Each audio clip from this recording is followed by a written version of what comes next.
Bonjour, je suis très heureuse de vous retrouver pour cette première vidéo de Zenepure où je vais vous présenter les extracteurs de jus verticaux qui existent en deux modèles.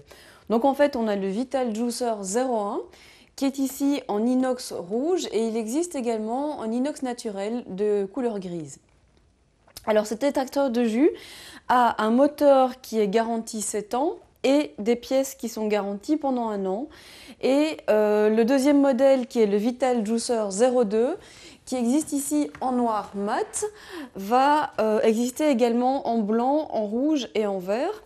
Alors il y a quelques petites différences mais beaucoup de similitudes entre ces deux machines. Au niveau du moteur c'est le même, au niveau de la tête d'extraction également. Ce qui va être différent, c'est la poignée. Donc en fait ici vous avez une poignée extérieure, une poignée intérieure pour le modèle 02 et un bouton unique pour le modèle 02. Tandis qu'ici vous avez un bouton qui actionne la machine et ensuite le reste est tactile pour mettre on, off ou encore marche arrière. Alors ce sont des extracteurs de jus qui tournent à 59 tours minute et cela permet une préservation nutritionnelle assez exceptionnelle. Ici, chaque extracteur de jus, vous le recevez avec 3 tamis. Il y a le tamis principal qui a vraiment des tout petits trous qui permet de faire des jus, uniquement des jus.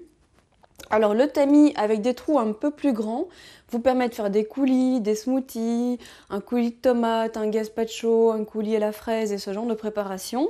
Et alors le troisième, celui-là est vraiment réservé pour les sorbets à base de fruits congelés et également les tapenades, tapenades d'oléagineux et de légumes, houmous, tapenades d'olives.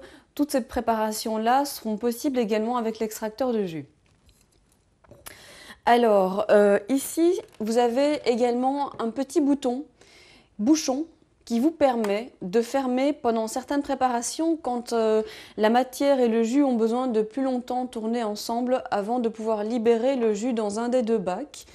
Il y a le bac qui récolte le jus qui est gradué et qui a également un petit bec verseur, très très pratique, pour pouvoir ensuite le mettre dans un autre contenant. Je vais vous montrer ici comment est-ce qu'on fait pour nettoyer cette machine et également aussi pour la monter et la démonter, pour vous montrer comment ça fonctionne. Mais il faut savoir que toute machine est livrée avec un manuel d'utilisation dans lequel vous avez toutes les explications et aussi beaucoup de recettes. Alors ici, donc la tête d'extraction pourrait tout aussi bien être mise sur l'autre machine puisqu'il s'agit exactement de la même tête d'extraction. Je vais défaire une à une les pièces et ensuite vous montrer comment est-ce qu'on les emboîte pour pouvoir les remettre sur le moteur.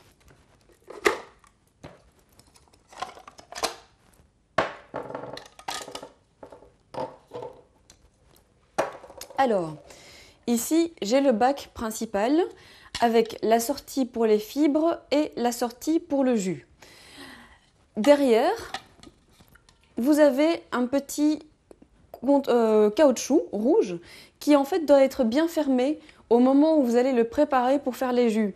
Pendant que vous le nettoyez, vous pouvez bien sûr bouger ceci pour pouvoir nettoyer beaucoup plus facilement la machine, mais quand vous allez vous apprêter à faire une préparation, il est important que ce petit caoutchouc soit vraiment très très bien fermé. Ensuite, vous mettez la palette de rotation qui est cette pièce-ci. Vous la mettez, vous poussez et ensuite vous tournez, vous voyez qu'elle est vraiment très très bien emboîtée. Ensuite, on va mettre le tamis. Alors, sur cette pièce-ci et sur le tamis, vous avez un point gris rond qui est un point de repère pour pouvoir emboîter les deux. Donc, j'ai un point rond ici, un point là, et ensuite j'emboîte, j'entends un clic. Je vois que le tamis ne peut plus bouger, c'est-à-dire que la pièce a été vraiment imbriquée comme il le fallait. Ensuite, on va mettre la vis.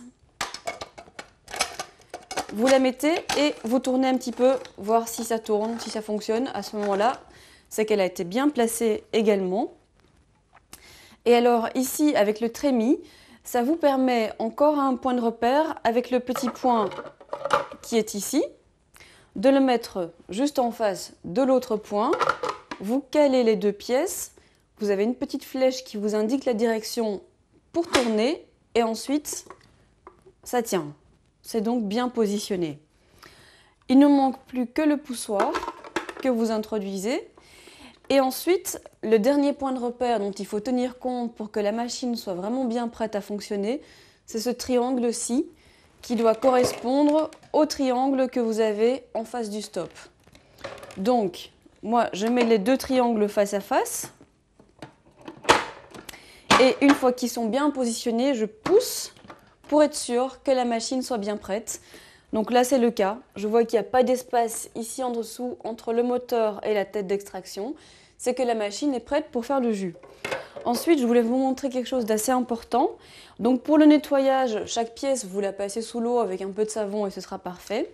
Mais ce qui est important, c'est de pouvoir brosser le tamis avec la brosse qui est fournie à cet effet, pour pouvoir enlever tous les résidus de fruits, de légumes, de fibres qui vont se mettre sur le tamis à jus. Vous brossez chaque partie de la pièce métallique, à l'extérieur comme à l'intérieur. Et ensuite, vous aurez les pièces qui vont être vraiment bien entretenues pour la longévité de l'appareil.